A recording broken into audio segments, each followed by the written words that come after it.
കേരളത്തിൽ നിന്നുള്ള എംപിമാരായ A റഹീമിനും V ശിവദാസനും phone കോളിലൂടെ ഭീഷണി സന്ദേശം. പാർലമെന്റിലും ചെങ്കോട്ടയിലും ബോംബ് സ്ഫോടനം നടത്തുമെന്നാണ് ഭീഷണി. ഖലിസ്ഥാൻ അനുകൂല സംഘടനയായ സിഖ് ഫോർ ജസ്റ്റിസിന്റെ പേരിലാണ് സന്ദേശം.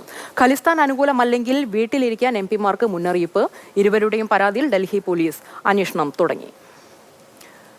അനൂപ് ഉണ്ട് കൂടുതൽ വിവരങ്ങളുമായി. അനൂപ് ഇന്നിപ്പോ പാർലമെന്റിന്റെ വർഷകാല സമ്മേളനം തുടങ്ങാനിരിക്കെ ലഭിച്ച ഭീഷണി സന്ദേശം, ഇത് എത്രത്തോളം ഗൗരവത്തോടെയാണ് ആഭ്യന്തര വകുപ്പ് കാണുന്നത്? വലിയ ഗൗരവം ഇത് കൊടുക്കുന്നുണ്ട്. കാരണം സിഖ് സംഘടനകൾ വലിയ തോതിൽ വലിയ പ്രശ്നങ്ങൾ കാനഡ കേന്ദ്രീകരിച്ചും ഇന്ത്യയിലെ പല ഭാഗത്തും നടത്തുന്നത് കൊണ്ട് തന്നെ എ റഹീം വി ശിവദാസ് എന്നിവർക്ക് ലഭിച്ച ഭീഷണി സന്ദേശം ഗൗരവത്തോടു കൂടി എടുക്കുകയും അന്വേഷണം ആരംഭിക്കുകയും ചെയ്തിട്ടുണ്ട്. പാർലമെന്റിലും ചെങ്കോട്ടയിലും ബോംബ് സ്ഫോടനം നടത്തുമെന്നാണ് ഈ ഭീഷണി സന്ദേശത്തിൽ പറയുന്നത്. സിഖ് ഫോർ ജസ്റ്റിസ് എന്ന സംഘടന പഞ്ചാബിലെ പലയിടങ്ങളിലും കാനഡയിലും വളരെ സജീവമായി പ്രവർത്തിക്കുന്ന സംഘടനയാണ്. പല അക്രമങ്ങളും ഇവർ നേരത്തെയും നടത്തിയിട്ടുണ്ട്. പ്രധാനമന്ത്രി നരേന്ദ്രമോദിക്കെതിരെ ഭീഷണി സന്ദേശം ഉൾപ്പെടെ നടത്തിയ ആളുകളാണ് ഇവർ.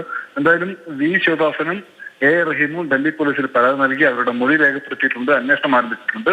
ഒപ്പം തന്നെ പാർലമെന്റ് സമ്മേളനം ഇന്ന് ആരംഭിക്കുകയാണ്. അതുകൊണ്ട് തന്നെ വളരെ ഗൗരവത്തോടു കൂടി ഈ വിഷയത്തെ ഡൽഹി പോലീസ് എടുക്കുന്നുണ്ട്.